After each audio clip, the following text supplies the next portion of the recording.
Welcome to my humble abode. I am Yorkie the Talespinner, and this is our morning show, Tales Over Coffee, where we start the day together with a coffee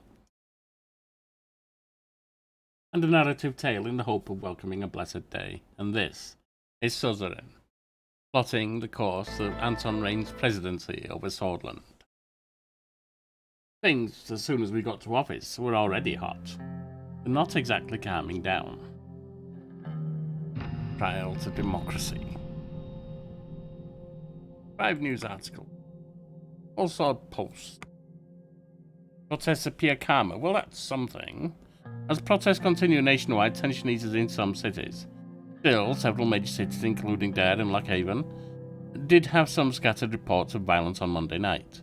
Tens of thousands in Dare, Circus' hometown, walked in a memorial march, though police moved on the thinning crowd as the evening settled, making arrests. Authorities said demonstrators began throwing rocks and ignored orders to disperse. The protests in Holsword and in most other major cities appear calmer, with fewer clashes between civilians and police. Authorities have made at least 9,800 arrests related to the protests, according to a tally from the state press. Have a look at Radical. Time for women to stand up. The women in Sordland have always been under pressure by the unequal society and system of discrimination that was built by old men who only knew about war, said Katarina Horton in a women's rally that was held in Holsword yesterday. The Swedish League of Women is organising a number of rallies across Sordland to bring the change Sordland desperately needs. It is time for Sordland to realise that we have to respect individuals regardless of their sex and strive to become an advanced civilization. Women have long been pushed to the corners of social and political life. To address this change, we have a campaign. A new campaign was started all over Sordland to establish a framework for women's rights.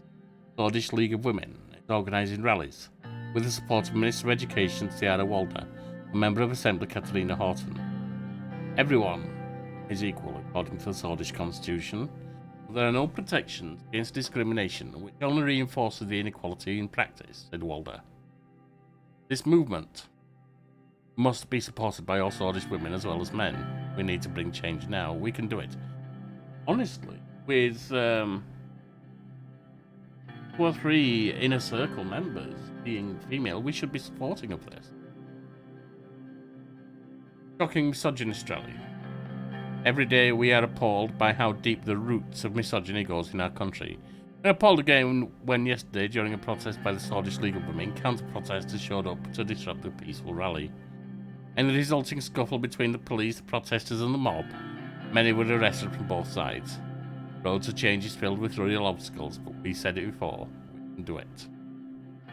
Saul needs to answer for his crimes. Looking at the history of everything wrong with our country, there is only one figure that everyone points at, Tarquin Saul.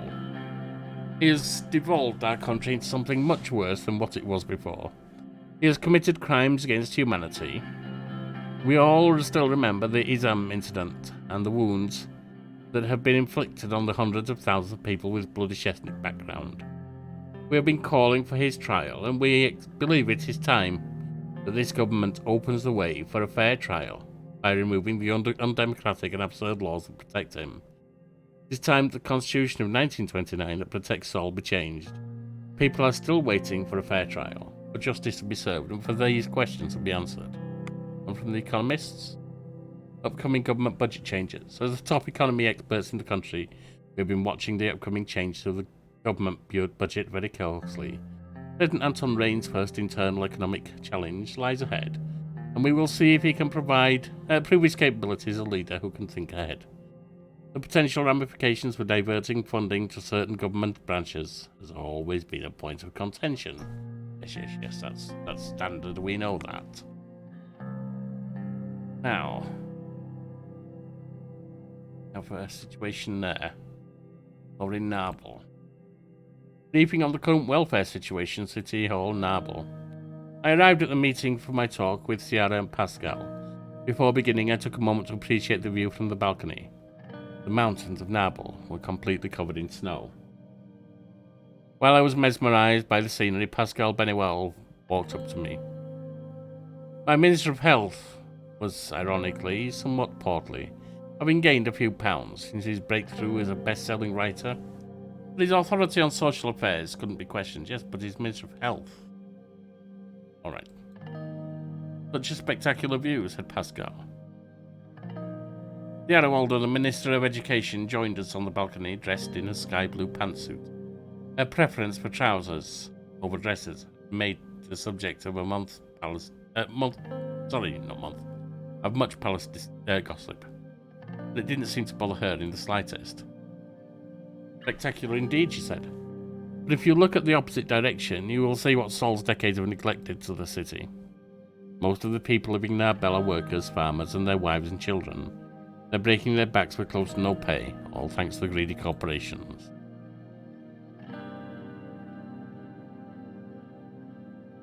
My intention is to help the working class. But that's what my hope is anyway. I'm glad we see eye to eye on this issue. If you look past the view, you can see the real problems like poverty. Pascal nodded gravely. This was a subject he knew quite a bit about himself. His best-known books were about the plight of Sordland's less fortunate, drawing from his own past, growing up in squalor. Well put, Ms. Walder. I don't need to tell you about my own experience with poverty, and you've been through similar hardships yourself, Mr. President. Feels like the cards are stacked against you. Exactly, said Pascal. It feels as if there's no way out. You don't have to have been born poor to sympathise with the plight of the impoverished, said Sierra. Much as you don't have to have been born a woman to recognise Sordland's need for parity among the sexes. Parity among the sexes shouldn't be our first priority, said Pascal. Look at how many high-ranking female politicians our country has. Appearance can be deceiving, Pascal, said Sierra. Her voice sounded bitter. Think about how Lilias Graff got to her current position. I don't necessarily believe the rumours about her and Sol, but she never could have risen so high if she didn't parrot his cause. Gloria Tori. Is it an accident that the first female Assembly Speaker is such a staunch conservative? And then there was Alfonso's habit of promoting women to prominent positions to give Sordland a progressive sheen while accomplishing nothing in reality. While women in places like Narbel are denied any opportunity to advance, government can use a handful of female politicians from wealthy families, myself included, to pretend their only obstacle to success is their own lack of initiative. She has a point. Meanwhile, those of us who don't use our clout to help powerful men stay in power are denigrated as angry spinsters. I ask you, Mr. President, anyone care that your strategist, Mr. Gallard, doesn't have a wife?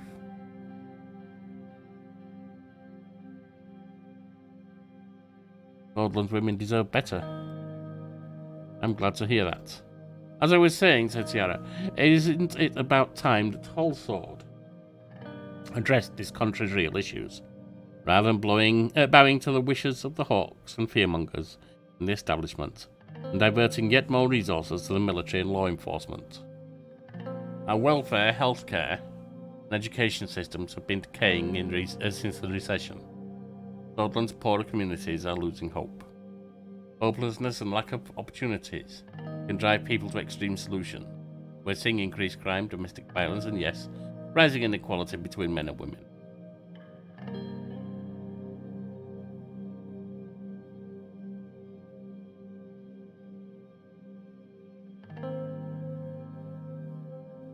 Those issues must be tackled from different directions. We need to engage it holistically. I'm planning to help by using an increased budget to improve the quality of healthcare, said Pascal. That could prove useful, but we need to be doing a lot more. Education and similar issues. There's another subject I want to mention. I have been working on improving the rights of workers in our country, and I have proposed a draft bill that is currently being reviewed by our party. Mr. Clavin has already backed me and has given his support. Sordland has fallen behind most countries on this subject, and it's my responsibility to ensure this is not the case. We need to improve the standards for our workers. If you recall, big business tried to bribe me. Not exactly in their good books, nor their mine. Exactly, Sordland must provide for its own people to move forward. It's also a matter of life and death. Every decade we hear of some horrific accidents due to employers' disregard for their workers' safety. So would you back the bill when it comes to your desk, Mr. President? I'd need to evaluate the contents in detail. Understandable, you'll receive all the sections in an outline. Getting a little cold out here. Let's head inside and continue our discussions. We headed back inside. The meeting room was already prepared for state business. Small gifts for each of us had been placed at the table by the municipality. We took our seats. Let's start with your health overview, Pascal. As you wish, Mr. President. Sordland has a free healthcare system, except for a few private hospitals operating under it. Good. Most of the populace receives an adequate treatment. Health issues primarily appear in rural areas due to lack of quality services. I'm doing my best to ensure that citizens of all ages receive the best healthcare they can. I also personally want to solve the high infant and maternal mortality problem. How many hospital beds are there per 10,000 citizens? 10 beds per 10,000 citizens, which is a very good number according to our comparisons with other neighbours. We see a low number in countries of Agnolia and Welland, obviously can't match Laspia or Valsland. Agnolia and Welland are hardly countries to take as a standard, said Sierra, but it is good to know we aren't in such a huge health crisis yet. How many doctors and nurses are employed? We have 31.594 doctors and 73.680 nurses working for the ministry. Oh, that's thousands, I'm sorry. This is a high number. What I think is, I don't want to be rude, but out of those numbers, how many are in urban and rural areas? Asked Sierra. Good point, Sierra. Pascal? The data shows that per 10,000 people in urban areas, about 11 doctors in rural areas. There are about 11 doctors, where in rural areas there are only 3. Treatment time is still too high due to low number of doctors in rural areas, which get barely any proper coverage. Is life expectancy and mortality rates. Our life expectancy is 65 years, and infant mortality rate is worrying 85% per 1,000 births, while our maternal mortality rate is 90 per 1,000. Be assured that we are doing everything we can to save mothers and their newborn. Those numbers are saddening indeed, said Sierra. Yes, I couldn't agree more.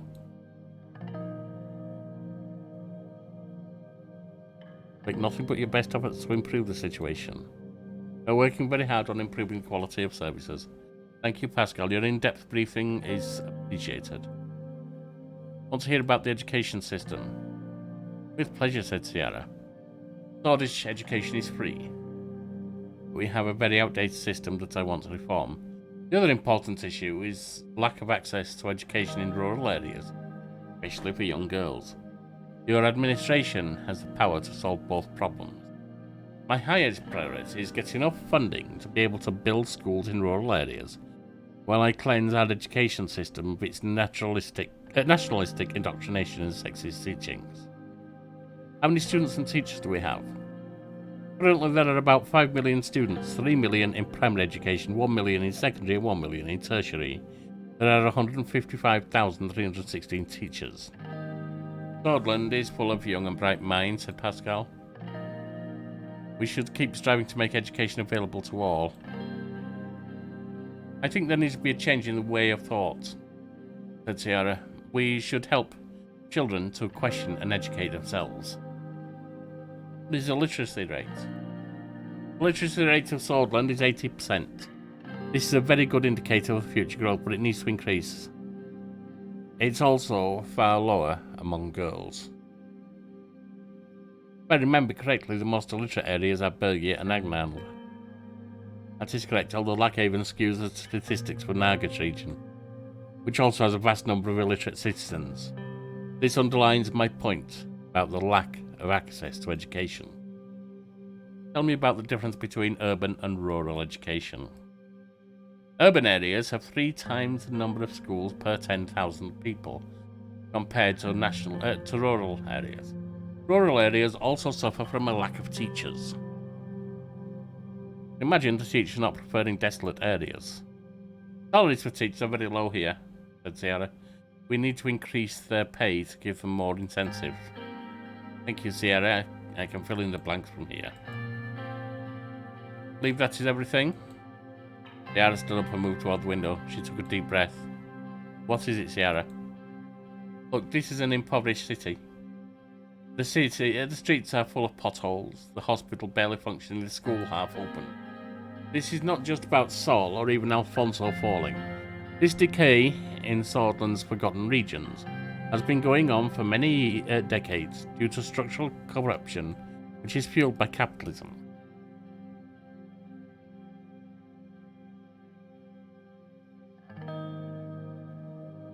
They're here to change that and provide for the people. That remains to be seen. I'm working on the new education system, and your support will be welcomed. Ciara sat back down and sighed. One way or another, we need to transform. Greed and unchecked capitalism will not magically provide for the poor. Tell me about your plans, Ciara. My plans require an increase in the government budget. I aim to solve the problems we highlighted with the allotted money.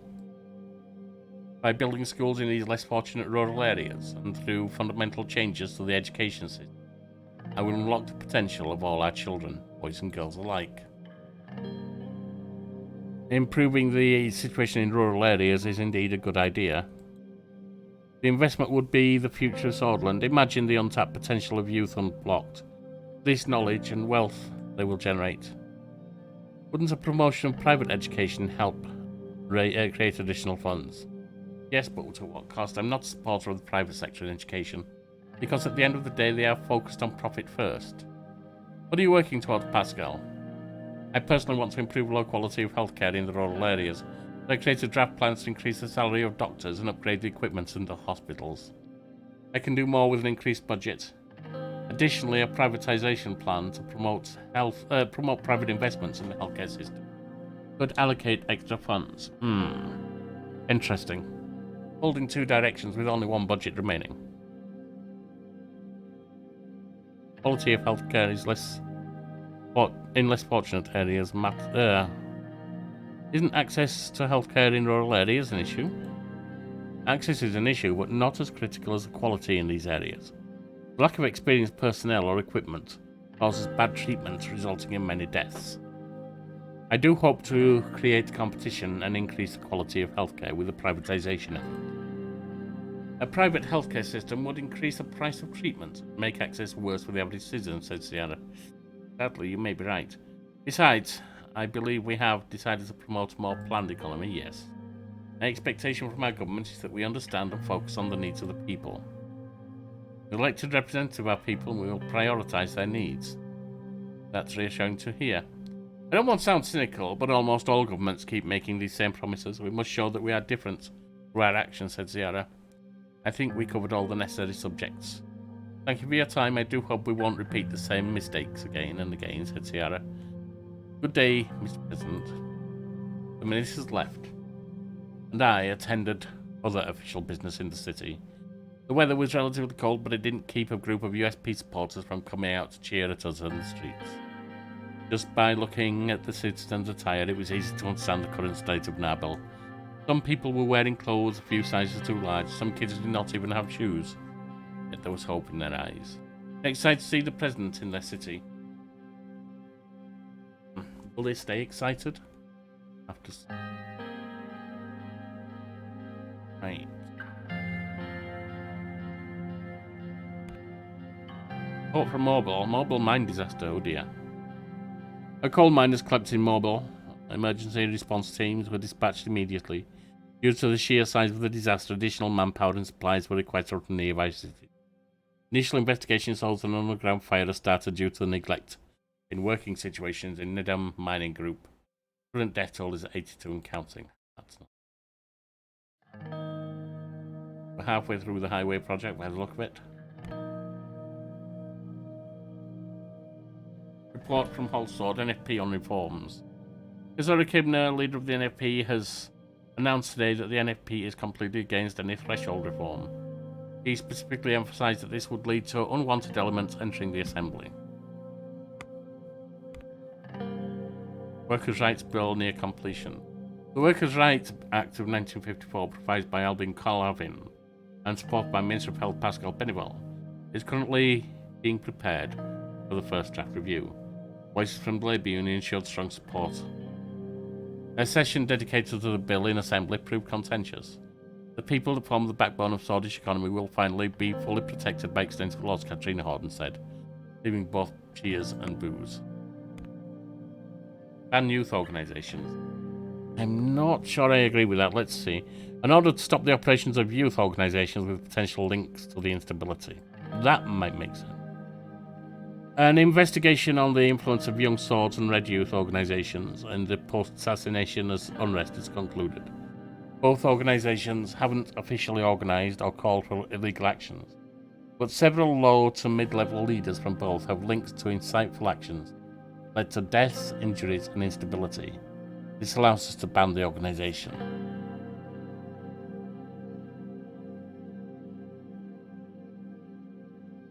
They've caused trouble. That doesn't mean the bulk of them have done, and that doesn't mean that they should be banned. Those responsible for the difficulties should be investigated, arrested, and imprisoned. But I'm thinking I'm not going to ban, and one of the reasons is that the protests have calmed down, the violence is decreasing. You start going too heavy-handed when you don't need to. You must go when you do, but when you don't need to, and you're likely to reinstate the violence, so don't ban.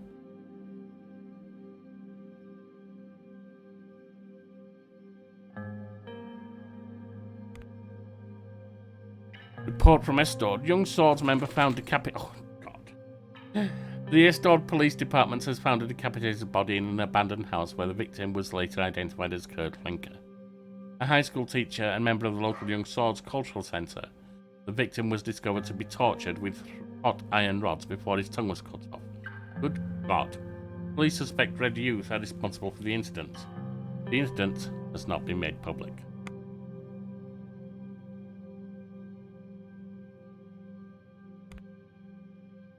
Finalization of the draft constitutional changes. I was walking to my office since today was the day to edit and make the final changes for a proposal to change Constitution of Sordland. Reform Committee finally bore tangible results, and the draft of the changes were about to be presented to me. I walked in the marble corridors of the palace thinking about the huge decisions I was going to take. At the entrance to my office, my secretary Olivia greeted me. Good morning, Mr. President. How are you today? Fine, thank you. More importantly, how are you, sir? I'm not going to flirt with her. I'm a married man. I'm perfectly fine. Good to hear. She paused before taking my coat. It looked like she had something on her mind. Mr. Rain, can you give me a hint about your reform plans? If you ask me, taking away the judge's immunity is long overdue, but it might anger a lot of people in these halls.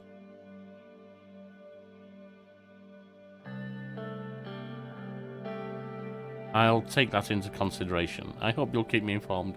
I'll take your coat now. There's limits to what I will tell you. This is government business and I appreciate your work, absolutely. But decisions must be made at a higher level. Olivia left to hang up my coat. I entered the office and sat down. Not long after, Petter, Lucy and Nia arrived. Good morning, everybody. Good morning, Mr. President. Good morning. Time to finally get this proposal going. Petter placed the draft in front of me. After your modifications, we'll be starting the process.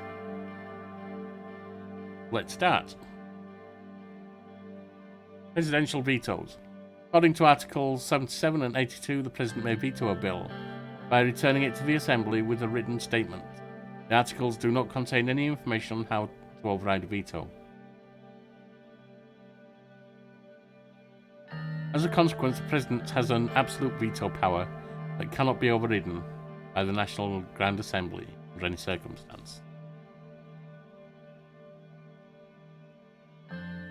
You can override with a 3/5. A constitutional amendment process. According to Article 5 of the Constitution, an amendment may be proposed by members of the Assembly with at least 150 signatures. 2/3 majority vote in the National Assembly and a simple majority vote in the Supreme Court is required for amendment. As a consequence, the Supreme Court is not part of the it has enormous power to remove their vote. Impeachment process. According to Article 17, the President of Sordland is not responsible for the actions performed in the exercise of presidential duties, except in the case of high treason or violation of the Constitution. In such cases, the President may be impeached by the Supreme Court in joint session with an absolute majority of its members. Come now, settle down. Therefore, the impeachment process only includes the Supreme Court, and it gives them the great power over the executive. The Assembly and the Supreme Court may impeach. The Assembly may impeach. May not be impeached. If the President acts in bad faith, they should be impeached. According to the Constitution, the President appoints ministers. Should the Supreme Court be?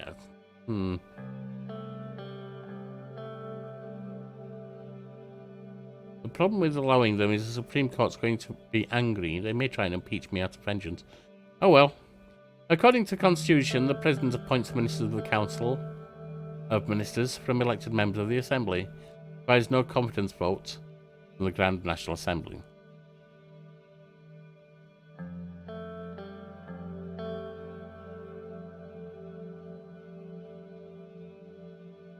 I'm going to allow them to have a say.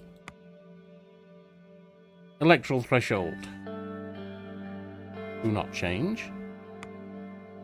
Oh, we have suggested we might do.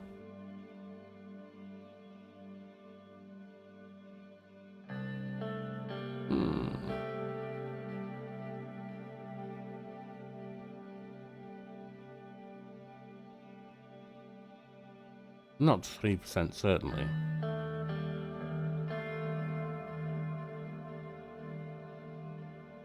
Do not change. Maintain power where it belongs. According to Article Presidential Decrees and 51, the President is able to issue a decree on political, social and economic issues that would carry the force of law. They could not contradict the Constitution and are subject to judicial review. Therefore, the President may issue decrees in many subjects without going through the Grand National Assembly. However, the Assembly may pass legislation on the same subjects to override presidential decrees. Don't need to change that. According to the Constitution, the President shall be elected for 4 years. However, there is no mention of a term limit.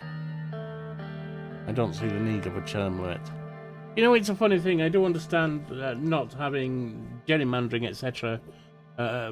Ensure that people stay in power long past when they should. But at the same time, what other job do we have where if someone becomes good at it, which takes time, we tell them to get the hell out and put some new guy in, or new gal in, with no experience. Immunity of justices. Judges can be impeached, of course they can. Honour membership of Tarquin Sol. No.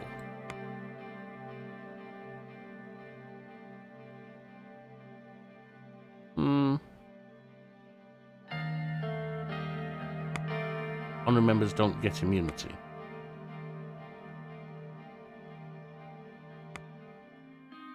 After I made the final change for the proposal, I showed it to the team. They read the change and discussed it among themselves. Lucian spoke afterwards. Looks like the amendments are ready to be proposed. Any comments before we proceed? I'll say that I do not agree with the law that gives the Assembly the power to impeach the judges of the Supreme Court. I'm also against the Chief Justice and obstructionist behaviour. But even if we get rid of them all of them, the new judges will be less independent with this law. They'll be scared to go against the administration when it's needed. They need their protection to do their job, otherwise the new ones will be pawns just like Saul's old guards. It's more important that we get rid of the old guards, Mrs. Mogner. The obstacles are gone, we can strive to make it better. However, turns to me, you have to be careful, Anton. I'm sure you'll be fine, but with all this happening out there, we'll need to prepare against these threats one way or another.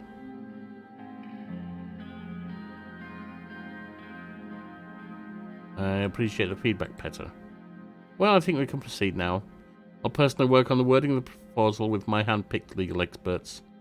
With Miss Mogner's reputation as the most experienced attorney, this proposal will be bulletproof. Chief Justice also will have a hard time convincing others to oppose it. In the meantime, you must introduce this proposal to our party. You'll need to get them to back us if we want it to pass the Assembly. Third, I advise you first talk to the leaders of both Conservative and Reformist wings of the party. As far as I'm aware, Mr. Clavin supports the reforms already. Mrs. Tory will be the real problem. She became a real heavyweight after we left for the executive. Any advice? As Mr. Vectorn said, Mr. Clavin will probably be easier to persuade. We need to unite the party under this, so his support is vital. Mrs. Gloria will be a tougher to break. The problem is that she's capable of turning the moderates and conservatives against us. As much as I don't want to say this, which makes demands to change the proposal, you may need to give in. Thanks for the advice. Wish you good luck with the party, sir. I think we can end the meeting here. We all shook hands and left the room. And there we will pick up next time. I've been Yorkie the Talespinner. This has been Suzerain. You have been in fine order. Fairly well.